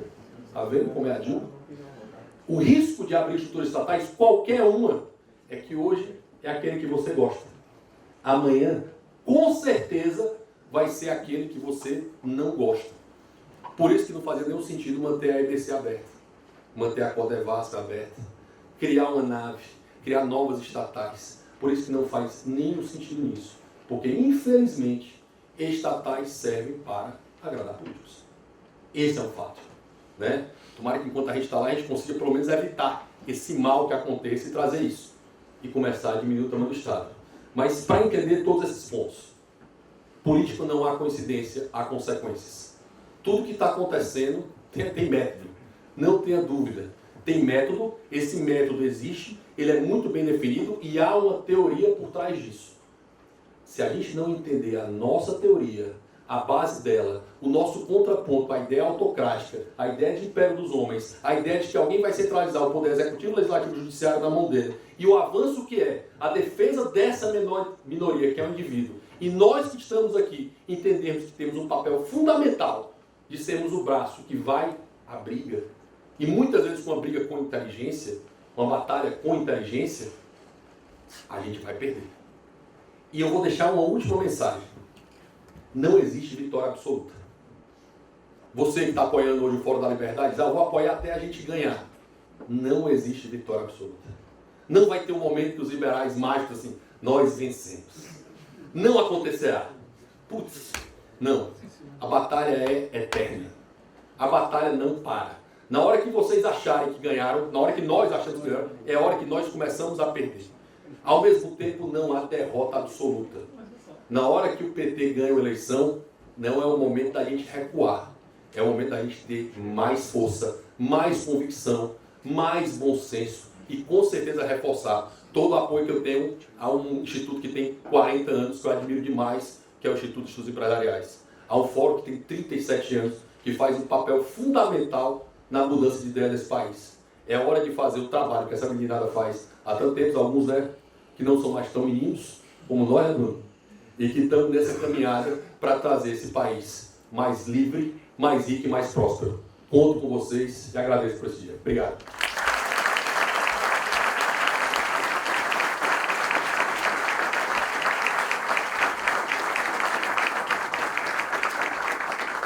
Muito obrigada, Rodrigo. Obrigada aí também pela a parte final que menciona o Fórum da Liberdade, né? Porque nós acreditamos que a melhor forma de combater a censura é através de um debate franco com ideias melhores, né? E é isso que o Fórum da Liberdade se propõe, a gente discutir as boas ideias e através desse evento disseminar as ideias da liberdade e tornar o nosso país ainda melhor. Uma observação, o Rodrigo contextualizou aqui sobre a questão da história do Brasil pelas suas constituições. Tem alguns exemplares do livro dele ali ao final, quem quiser adquirir, o pessoal vai estar recebendo. Vou começar com as perguntas, eu vou fazer uma pergunta para cada um de vocês e aí depois a gente abre para as perguntas do público. Então, começando para o Deltan. Deltan, o ex-ministro da Justiça e o ex-secretário-geral da Direção Nacional do PT, o José Eduardo Cardoso, foi o relator da Lei da Ficha Limpa quando a proposta tramitava ainda na Comissão da Constituição e Justiça. Em 2018, ele disse que a Lei da Ficha Limpa tem vários problemas técnicos, é obscura e que pode levar a ativismo judicial, porque ao permitir a execução da sentença sem o trânsito em julgado, se desconsidera, então, o princípio da presunção da inocência, né? Dito isso, eu queria saber qual é a tua análise da Lei da Ficha Limpa hoje E aproveitar para que tu possa falar um pouquinho para a gente sobre a cassação do teu mandato e se tu acreditas que tem alguma forma de reverter essa situação e se sim, como. Obrigada. Legal, Fernanda. A lei da ficha limpa ela é boa. Ela é bom instrumento para evitar que políticos condenados por corrupção, condenados por desvios, permaneçam na política até a gente atingir um patamar civilizatório em que a população não vote nessas pessoas, não, dentro de um sistema fisiologista. O nosso sistema ele não é fisiologista porque os políticos querem assim. O nosso sistema é fisiologista porque a população quer assim. Qual a ideia do fisiologismo? Muito rapidamente, vocês sabem, me perdoem para quem eu estiver chovendo no molhado aqui, mas o deputado eleito ele vai buscar a reeleição. E ele vai buscar a reeleição como? Levando benefícios para a sua comunidade. Como que ele leva benefícios? Ele leva benefícios por meio das suas emendas, que antes não era nada, depois virou 5 milhões, agora tem 30 milhões por ano, por pessoa. Ele vai poder levar 120 milhões, ou ainda assumindo a gestão, indicando pessoas para cargos públicos-chave no seu estado, a fim de que aquela pessoa indicada privilegie a sua região de origem. Então, se a cidade é Erechim escolher um determinado deputado federal que foi eleito, a missão desse cara vai ser agradar Erechim. E ele vai cumprir essa missão, levando as suas emendas parlamentares, indicando pessoas para chefiarem órgãos públicos locais e conseguindo emendas extras com o governo federal. Como que ele faz essa indicação e essas emendas extras? Ele faz votando de acordo com o governo. Então ele entrega os votos dele em troca de recursos para privilegiar a região dele em detrimento das outras regiões. Gente, eu não estou falando de aumento de verba pública, estou falando só de uma questão de distribuição desigual. Então veja que o que a gente acaba fazendo é que os municípios ficam disputando entre si quem consegue eleger o deputado federal para que leve mais recursos para si em detrimento das outras cidades, em prejuízo de você aumentar o tamanho do bolo. A gente fica disputando quem consegue a fatia maior da torta. Um dia vai ser Erechim, outro dia vai ser Porto Alegre, outro dia vai ser outra cidade, em vez de a gente discutir como eleger os melhores representantes que vão ter pautas que avancem o desenvolvimento econômico e social do país. Então, eu até me perdi já porque eu estava falando isso, me perdoe. Era a questão da cassação, né? Do Zé Cardoso e da lei da ficha limpa. Então, até a gente ter um momento em que a nossa sociedade esteja focada em eleger o cara, não porque ele leva recursos para o lugar, porque se ele leva recursos para o lugar, o cara pode ser um excelente corrupto, né? Corrupto que pratica a corrupção com excelência, o maior da corrupção, mas ele leva muito dinheiro para o lugar, então é o rouba mais faz, a população vai e reelege o cara. Então, a lei da ficha limpa eu vejo como um mecanismo hoje positivo. O problema é o que a gente tem visto no Supremo Tribunal Federal, especialmente em cortes superiores, de ativismo. Porque aí eles não têm mais aplicado a Constituição e a lei, eles têm rasgado a Constituição e a lei. Quando o Rodrigo falou de autoproteção, de quando a Lava Jato chegou ao Supremo, você sabe qual foi um dos maiores abusos, que hoje eu estava comentando até com o Otto e com o Fred, um dos maiores abusos que passam despercebido pelas pessoas que o Supremo praticou? A Receita Federal, ela selecionou contribuintes para serem investigados. Partiu lá de zilhões de contribuintes e eles queriam funcionários públicos. Foram reduzindo de acordo com critérios, como movimentação financeira, aumento do patrimônio, aumento do patrimônio descoberto, e foram aplicando critérios até que eles chegaram a 100. Os 100 com maior chance de coisa errada, de sacanagem. E lá no meio desses 100 estavam a família do Gilmar Mendes e a família do Toffoli. E aí o que eles fizeram? Mandaram a Receita parar de investigar. Gente, pare para pensar. Se existe uma investigação ilegal sobre você, o que você faz?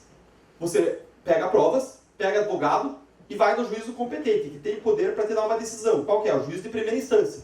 E pede, ele vai avaliar e vai te dar ou não, vai deferir ou não a pedida que se pediu. Você não pode fazer isso no Supremo. O Supremo não tem poder para isso. Muito menos para fazer sem um advogado, uma petição, uma ação. Não existe isso. E o que eles fizeram? Num desses inquéritos instaurados, o primeiro deles, o ministro Alexandre de Moraes deu uma canetada e mandou parar a investigação da Receita Federal sobre todo mundo. Isso não existe. Esse foi um dos maiores abusos cometidos. Então, o problema não é a lei. O problema é o que alguns ministros estão fazendo a despeito do conteúdo da lei. Você tem 3 problemas no Supremo. Um problema de insegurança jurídica, que é quando o Supremo muda a regra do jogo e aplica para o passado. ou dar uma nova interpretação para a regra do jogo completamente diferente, aplicando para o passado. Aconteceu com regras tributárias recentemente, aconteceu no Lava Jato, quando eles mudam a regra, fala que agora é justiça eleitoral, agora é assim, agora é assado, e aplica a nova regra para trás, como se a gente tivesse que adivinhar. Criou uma nova regra de que réu delatado tem que falar depois de réu delator. Não existe nenhuma lei, nenhum código brasileiro, nem no mundo existe isso. Criou nova regra, aplicou para o passado e anulou umas 3 condenações. Isso é insegurança jurídica. Pode estar motivada pelo que for aí. Aí vocês, deixo com vocês. Mas, olhando objetivamente, é insegurança jurídica. Segundo problema do Supremo. Ativismo. Ativismo é quando o Supremo invade as competências de outros órgãos, do Congresso, da Presidência, e toma decisões que não são da sua competência. Você vai ter 2 tipos de ativismo. O majoritário, que agrada a maioria da população, aí a gente tende a gostar, a aplaudir. Por exemplo, quando o Supremo proíbe nepotismo, a indicação de pessoas próximas para cargos públicos, o Congresso não ia fazer isso, o Supremo foi e fez. E você tem o ativismo contra-majoritário, que é quando ele contraria o que a maior parte da sociedade quer. Que acontece quando querem legalizar o aborto até 3 meses, legalização de drogas, o caso em que ele determinou 17 medidas para os governos estaduais adotarem em relação a pessoas em situação de rua, quando eles proíbem a entrada em favelas para fazer operações policiais, os casos da Covid também, vários outros casos. Mudança da medida provisória da Covid. Mudança da medida provisória da Covid e vários outros casos. E aí você tem a terceira situação problemática, que é a pior de todas, que é o abuso de poder. Abuso de poder é quando eles rasgam a Constituição, rasgam a lei, fica lá atrás, você nem discute a interpretação. É quando o Lewandowski não aplica a inelegibilidade para Dilma. É quando eles fazem essa medida, mandam a Receita parar de investigar eles mesmos. É quando eles mantêm uma pessoa presa 4 meses sem acusação. É quando eles fazem um processo criminal contra centenas de pessoas sem que exista individualização de conduta e individualização de prova. É quando eles mandam bloquear a rede social completamente das pessoas. E por aí vai. Só que esses casos estão se ampliando. O que aconteceu no meu caso? O promotor de justiça, juiz ou procurador da República que sai do cargo na pendência de um processo administrativo disciplinar se torna inelegível. Por quê? Essa é uma regra de cautela em relação a uma outra regra que existe, que diz que o procurador da República, o juiz, que é condenado à demissão, é tirado do cargo, condenado à demissão, se torna inelegível por 8 anos. Se ele for condenado à censura, à advertência, como eu fui por ter criticado o Supremo e o Renan Calheiros, não se torna inelegível. Mas só se é condenado à demissão. Só que aí por cautela, porque pode chegar aqui perto da condenação, o cara vê que vai ser condenado, aí ele pede para sair do cargo para não se tornar inelegível, eles criaram uma regra de cautela. Se sai da pendência de um PAD, se torna inelegível. A questão, e sempre existe uma regra muito clara em todos os tribunais dizendo o seguinte, que você não interpreta regras para restringir direitos fundamentais. Você não interpreta uma punição, uma vedação a um direito eleitoral de modo a ampliar essa vedação, ampliar a restrição. Você não pode restringir um direito fundamental por meio de uma interpretação. Então, essa regra tem que ser interpretada como ela está lá. Se a pessoa sai da pendência do PAD, ele se torna inelegível. Questão objetiva, Deltan saiu da pendência de algum processo disciplinar? Não, não tinha nenhum processo disciplinar contra mim. O que eles fizeram? Eles falaram, olha, mas pode ser que no futuro viesse se instalar um processo disciplinar contra ele. É porque você não entende, Deltan. Eles têm uma bola de cristal. Você não consegue perceber isso. É uma bola de cristal misturado com uma leitura de mente, porque eles tiveram que conjugar com outro argumento. Falaram, podia ser que ele viesse a ter instalado um PAD, que viesse a demiti-lo, e além disso, nós supomos agora que ele saiu acreditando que isso ia acontecer, e por isso que ele saiu naquele momento do cargo. Com uma leitura de mente, ignorando completamente a realidade. Então, o que você viu ali acontecer foi Deltan sendo tornado inelegível, no contexto que o Rodrigo colocou, sem ter uma investigação criminal, sem ter uma investigação civil, sem ter um PAD, sem um processo disciplinar ainda, que é menos ainda. E aí você pergunta, tá bom, Deltan, mas por qual fato você foi afastado? Porque qualquer dessas ainda coisas prévias ao processo disciplinar, tem que envolver um fato. Não sei qual fato. Não sei, eles não falaram um fato. Esse fato é grave, esse fato deve deixar inelegível. Não tem fato, nem ele sabe. Então, claramente, a leitura de muitas pessoas, além da minha, porque eu, claro, sou parte dessa história, mas a leitura de muitas pessoas, a minha leitura é de que houve ali uma interpretação contra o parecer do Ministério Público de Brasília contra o Ministério Público de segunda instância, contra a decisão unânime do TRE, conduzida por um relator que foi delatado na Lava Jato e com um ministro altamente poderoso, que segundo um colunista teria gerado unanimidade em meu desfavor, que foi quem estava com pretensão de indicar pessoas para o TRE. Esses são os fatos. Agora, esse é o contexto.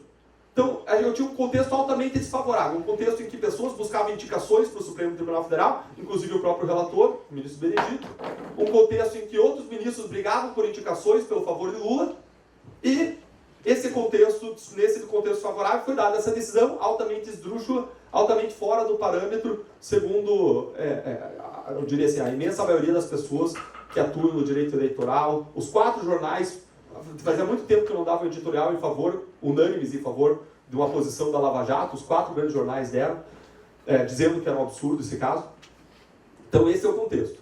E aí, se você me perguntou em seguida, se dá para reverter. Bom, gente, a decisão foi emitida pelo TSE, vai para o Supremo Tribunal Federal. 3 ministros que estavam no TSE vão voltar no Supremo Tribunal Federal. E está mudando alguns novos ministros, colocando o Zanin, etc. Qual é a chance? Zero.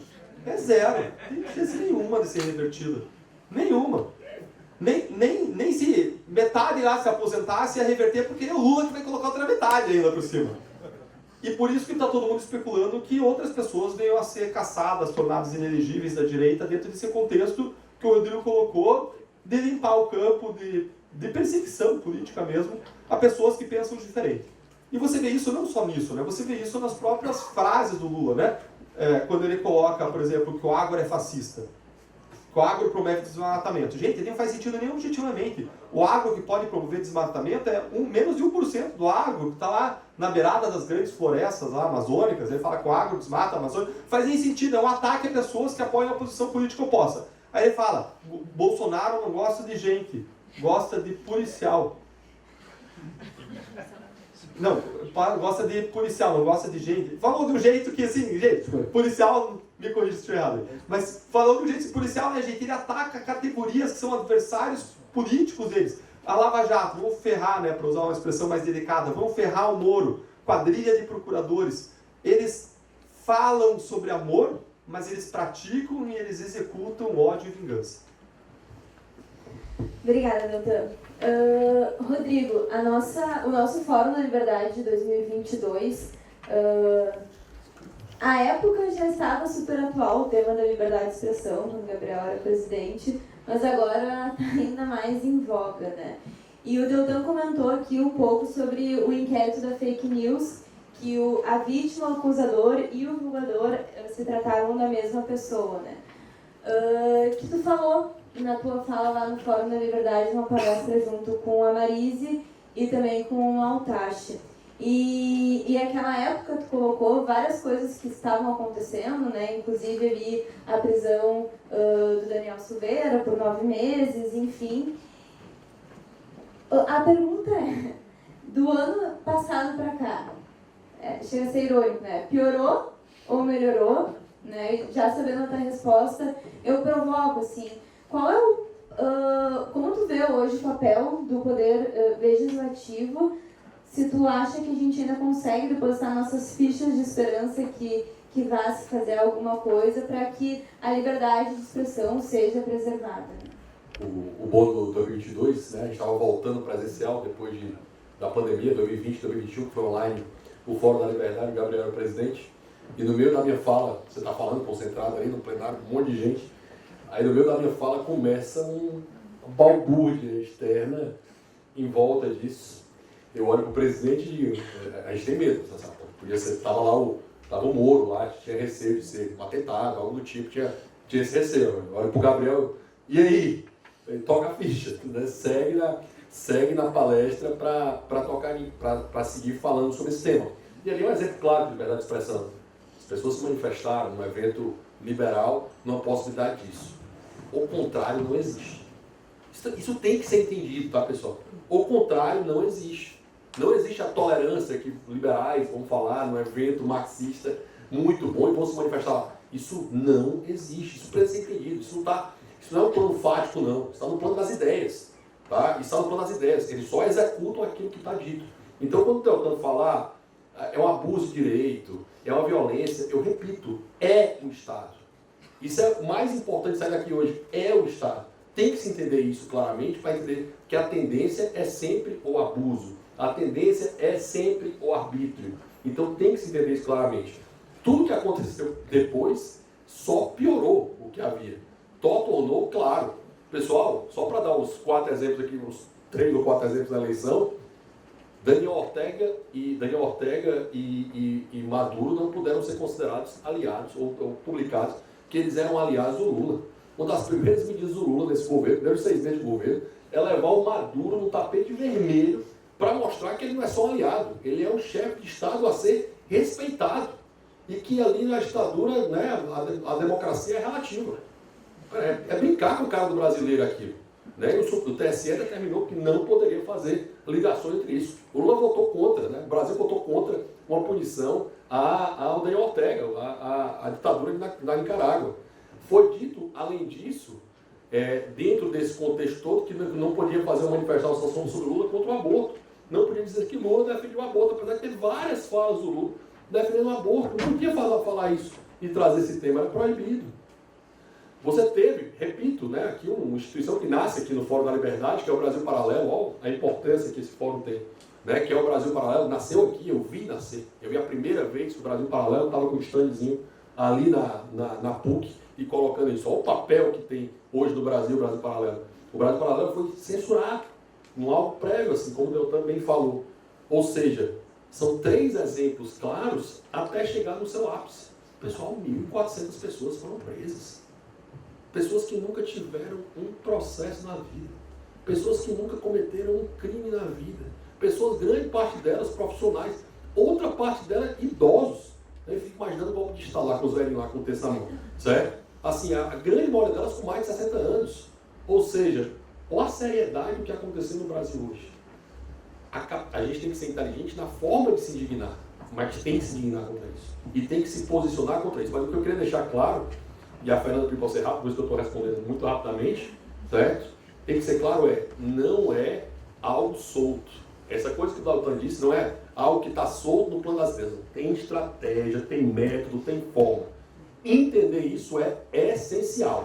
Se você achar é só esse momento que está acontecendo, pessoal, como eu falei, a sequência de golpes do Brasil demonstra claramente isso. Não é algo novo, não começou agora. Esses abusos não começaram agora. A novidade é que isso está no STF. O Executivo já fez isso várias vezes. Várias vezes. Isso tem que ser entendido, que isso é uma representação do Estado. Muito obrigada, Rodrigo. A gente tem um limite de horário, porque o Deltan veio fazer um bate e volta para o nosso evento. Então a gente tem espaço para uma pergunta da plateia. Fica aberto se... Vamos lá, tá. Sim, por favor. Boa noite, cumprimentar pelo evento. Estávamos falando antes na Câmara Municipal sobre a trajetória e o que aconteceu com o Deltan e ouvindo o Rodrigo, né, de longa data sobre essa reflexão de que é papel do Estado e que na verdade é ofício do Estado, né, amassar justamente as liberdades individuais.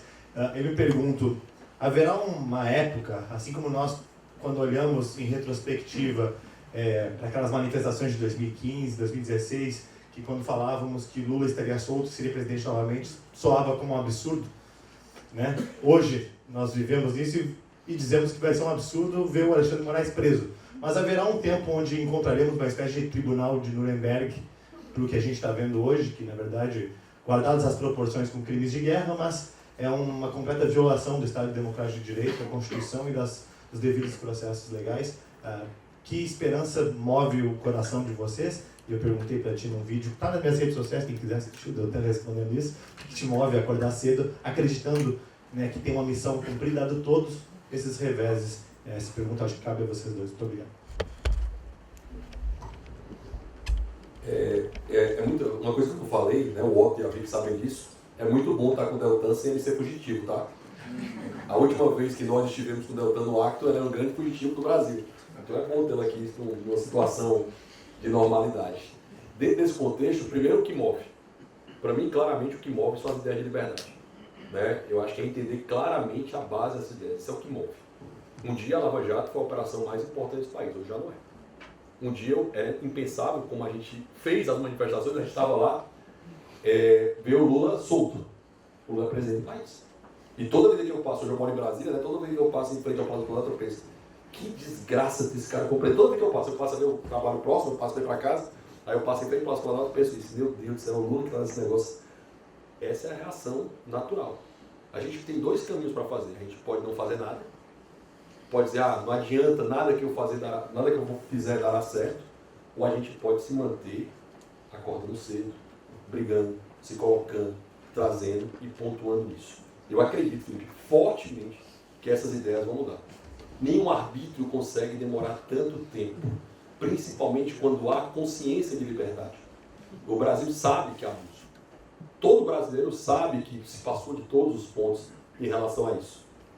Eu tenho um único critério para a votação de senador em 2026. Único. O impeachment do Alexandre de Moraes. Eu só tenho esse critério. Meu único critério de voto para votar no senador, nos dois senadores, que votar é quem defendeu o impeachment do Alexandre de Moraes, eu voto nele. É muito simples.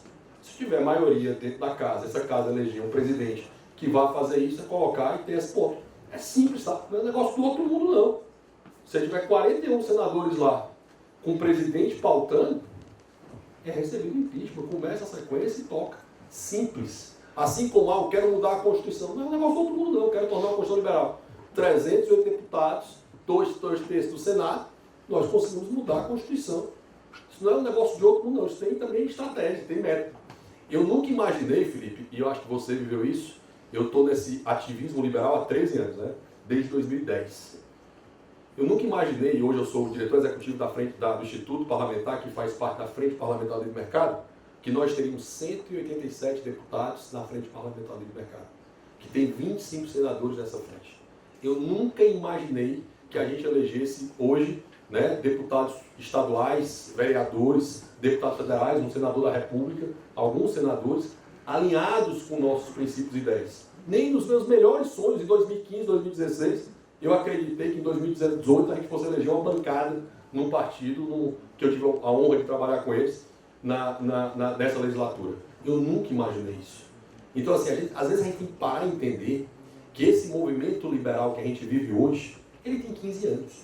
Essa terceira geração, que começa ali com o Instituto Mises Brasil, que começa com o Instituto Ordem Livre, eu sei que o IE tem um papel muito focado no Rio Grande do Sul, hoje é que ele começa a exportar muita gente boa, tanto para cá, né, para a participação política. Ricardo Gomes é vice-prefeito, foi presidente e é vice-prefeito do município, começa a exportar gente boa para o resto do país. Essa é uma novidade do Rio Grande do Sul. Mas esse movimento liberal tem 15 anos. É nada em termos históricos. Nada. Isso tem que ser entendido, pessoal. Nós, às vezes, estamos numa urgência tão grande, nada vai dar certo, nada vai acontecer, e não paramos para pensar. Caramba, só temos 15 anos. E olha o tanto que construímos. Eu vou dar uma vitória do movimento liberal, que a gente viveu ela e não percebe.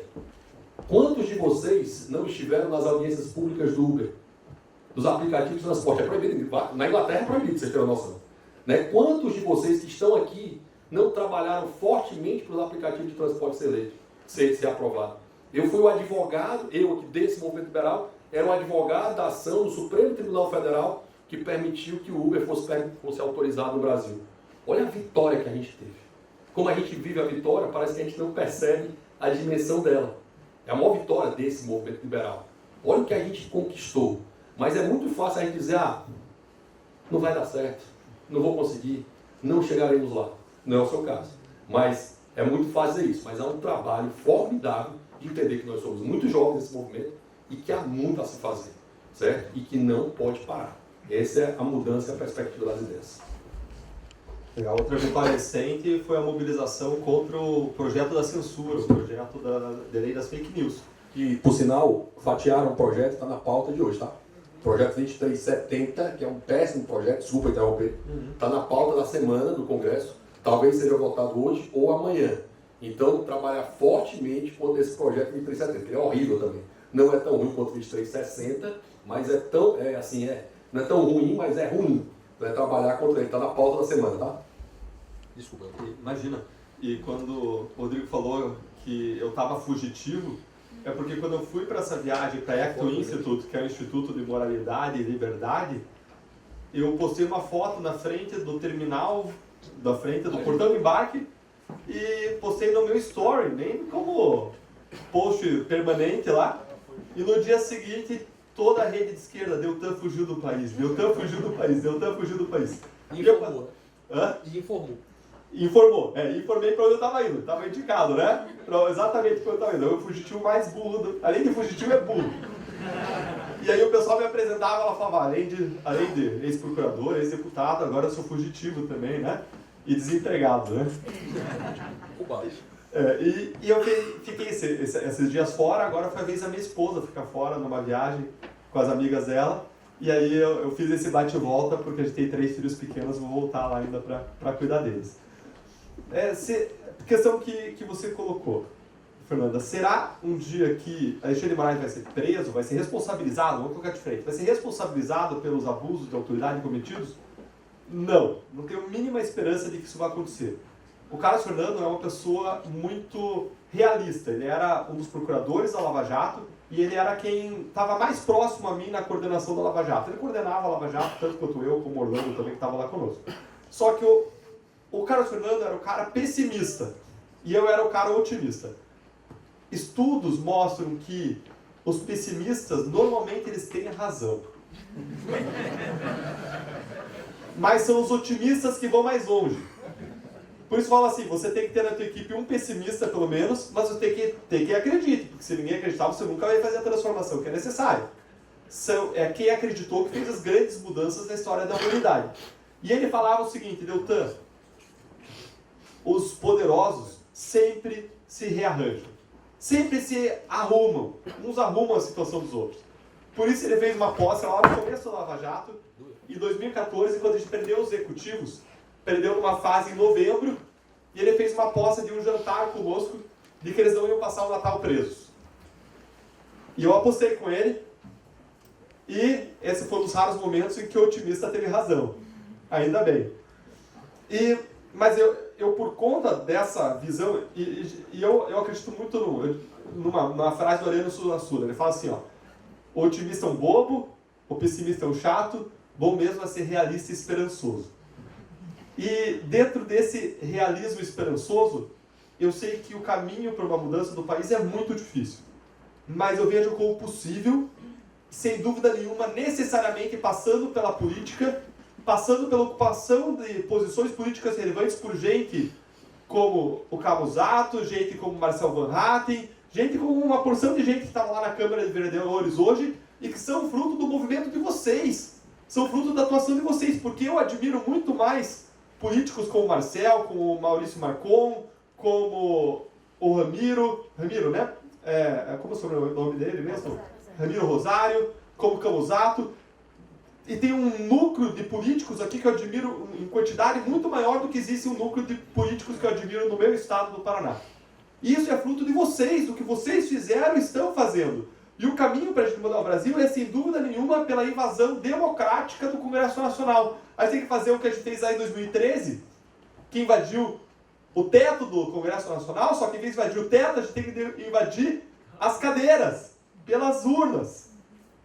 E aí a gente vai ter uma mudança. Como o Rodrigo colocou, especialmente invadindo o Senado Federal, que é que tem o poder. Não fala invadir não, Deltan, já tu tá falando invadir. Fala assim, ganhar a eleição, né, eleger, cuidado com isso. Depois chega lá e dá... Cuidado que por enquanto o foragido é brincadeira, daqui a pouco pode ser verdade. Estão te censurando no palco do debate de verdade que nós precisamos. Para ver a que ponto nós chegamos no Brasil. E hoje o Camusato me perguntou por que eu acordo de manhã. Ele já tinha perguntado no momento anterior. E a cassação do meu mandato foi um tremendo baque na minha vida, na minha estratégia política de construção, de transformação, de visão que eu tenho do país. Foi um tremendo baque na minha vida pessoal, familiar, nos arranjos familiares que eu tinha feito com a família, com as crianças, os planos nossos. E claro que isso impactou a nossa vida. Mas isso impactou a nossa vida menos do que vários outros ataques que a gente sofreu ao longo da Operação Lava Jato. Desde o começo da Operação Lava Jato, várias pessoas falavam para mim, Deltan, sai dessa operação aí, isso aí você só vai te trazer dor de cabeça, você não vai ganhar R$1 a mais de remuneração, não vale meritocracia em geral no serviço público, Não vai ganhar R$1 a mais, não vai ganhar nada, só vai ganhar dor de cabeça e incômodo. Agora, desde o dia 1, eu não saí da Lava Jato por 3 razões. A primeira, minha fé em Deus e fé de que eu tenho um papel a desempenhar em amor a Deus e amor às pessoas na minha breve passagem sobre a Terra. Em segundo lugar, os relacionamentos. Relacionamentos familiares, de apoio, e relacionamentos com pessoas como vocês, que eu posso talvez não conhecer pelo nome, não conhecer pessoalmente, mas que estão unidos comigo numa comunidade por transformação do nosso país. Isso me dá uma tremenda força. E, em terceiro lugar, um senso claro de propósito. Pesquisas feitas com pessoas ao redor do mundo mostram que propósito é significado, da direção e da resiliência para as pessoas. Eu acredito que a fé em Deus, junto com os relacionamentos, junto com esse senso de propósito, foi o que me manteve forte e firme ao longo de toda a Lava Jato, das ameaças de vida, dos ataques, das tentativas de homicídio reputacional, de todo o aparato sendo usado contra nós, formal e informal, ameaças de morte, a mim, a nossa família. E agora a cassação foi, dentro desse conjunto todo, até algo menor do que aquilo pelo que eu já passei. E não vai alterar a minha determinação de lutar com os instrumentos que eu tenho nas minhas mãos para a transformação do nosso país. Para usar aqui uma figura bíblica da parábola dos talentos, não vou ter tempo de explicar um pouco com mais detalhes, como eu fiz lá na Câmara hoje, mas eu vou lutar para usar aquilo que a vida, ou como você preferir, que Deus colocou nas minhas mãos para servir a Deus e as pessoas nessa minha breve passagem sobre a Terra. A quem muito é dado, muito será cobrado. Mas eu queria deixar só uma frase final desse complemento, que há 2 soluções para o Brasil, como diria Roberto Campos. Só 2. O aeroporto e o liberalismo. Só existe essas 2. Não existe outra. Entender isso faz diferença. Não adianta só pensar que eu vou melhorar o Brasil sem ter uma base de ideias. Não adianta. É as ideias que fazem a mudança da escuridão. E só essas ideias podem tornar esse país um lugar melhor. Pessoal, agradeço imensamente a presença de todos vocês e também o apoio de muitos patrocinadores e investidores do IEA, do Fórum da Liberdade, que estão aqui conosco. Agradeço muito a presença do Deltan e do Rodrigo, vocês abrilhantaram o nosso debate. Muito obrigada por terem vindo. Reforço, então, o convite a todos vocês, por favor, anotem na agenda, o Fórum da Liberdade já tem data para acontecer, vai ser nos dias 4 e 5 de abril de 2024, novamente uma quinta e sexta-feira. A gente espera todos vocês lá, vai ser um grande evento novamente. Muito obrigada a todos, uma excelente noite.